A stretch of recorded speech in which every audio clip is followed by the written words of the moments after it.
Hello दोस्तों, आपका वृंदा कुंज channel में स्वागत है। आइए सुनते हैं सप्तशती पाठ। तृतीयो अध्याय। सेनापतियों सहित महिषासुर का वध। जगदम्बा के श्रीअंगों की कांति उद्यकाल के सहस्रों सूर्यों के समान है। वे लाल रंग की रेशमी साड़ी पहने हुए हैं। उनके गले में मुंडमाला शोभा पा रही है। दोनों स्तनों पर रक्त चंदन का लेप लगा है।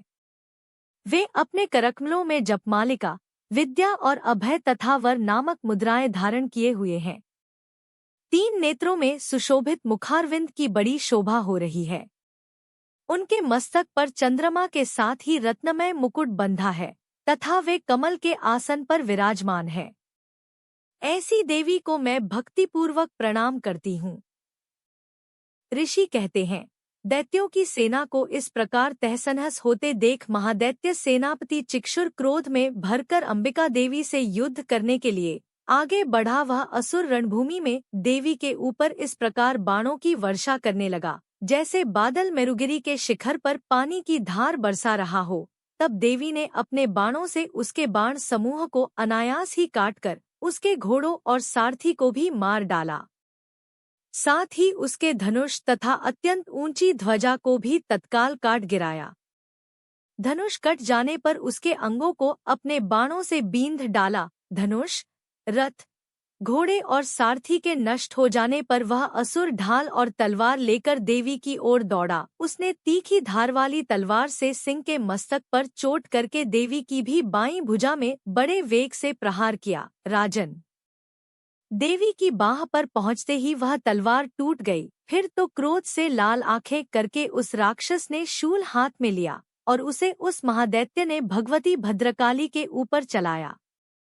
वह शूल आकाश से गिरते हुए सूर्यमंडल की भांति अपने तेज से प्रज्वलित हो उठा। उस शूल को अपनी ओर आते देख देवी ने भी शूल का प्रहार किया। उससे राक्षस के शूल के सैकड़ों टुकड़े हो गए। साथ ही महादैत्य चिक्षुर की भी धज्जियां उड़ गईं। वह प्राणों से हाथ धो बैठा। महिषासुर के सेनापति उस महापराक्रमी चिक्षुर के मारे जाने पर देवताओं को पीड़ा देने वाला चामर हाथी पर चढ़कर आया।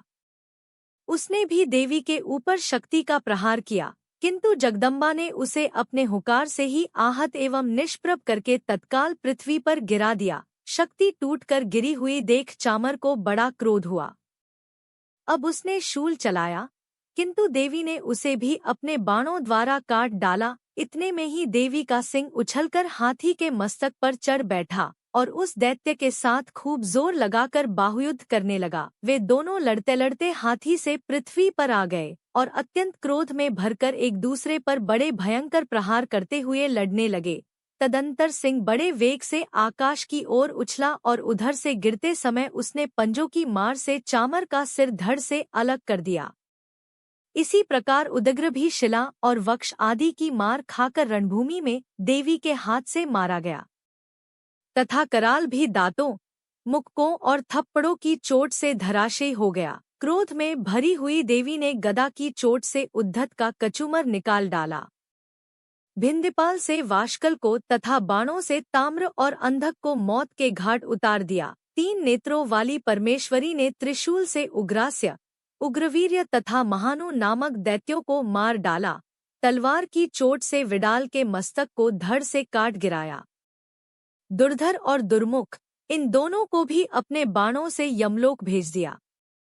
इस प्रकार अपनी सेना का सहार होता देख महिषासुर ने भैंसे का रूप धारण करके देवी के गणों को त्रास देना आरंभ किया। किन्हीं को थूथुन से मारकर, किन्हीं के ऊपर खुरों का प्रहार करके, किन्हीं किन्हीं को पूंछ से चोट पहुंचाकर, कुछ को सींगों से विदीर्ण करके, कुछ गणों को वेग से, किन्हीं को सिंहनाद से, कुछ को चक्कर देकर और कितनों को निःश्वास वायु के झोंके से धराशयी कर दिया। इस प्रकार गणों की सेना को गिराकर वह असुर महादेवी के सिंह को मारने के लिए झपटा। इससे जगदम्बा को बड़ा क्रोध हुआ। उधर महापराक्रमी महिषासुर भी क्रोध में भरकर धरती को खुरों से खोदने लगा तथा अपने सींगों से ऊंचे ऊंचे पर्वतों को उठाकर फेंकने और गर्जने लगा। उसके वेग से चक्कर देने के कारण पृथ्वी क्षुब्ध होकर फटने लगी। उसकी पूंछ से टकराकर समुद्र सब ओर से धरती को डुबोने लगा। हिलते हुए सींगों के आघात से विदीर्ण होकर बादलों के टुकड़े टुकड़े हो गए। उसके श्वास की प्रचंड वायु के वेग से उड़े हुए सैकड़ों पर्वत आकाश से गिरने लगे। इस प्रकार क्रोध में भरे हुए उस महादैत्य को अपनी ओर आते देख चंडिका ने उसका वध करने के लिए महान क्रोध किया। उन्होंने पाश फेंककर उस महान असुर को बांध लिया।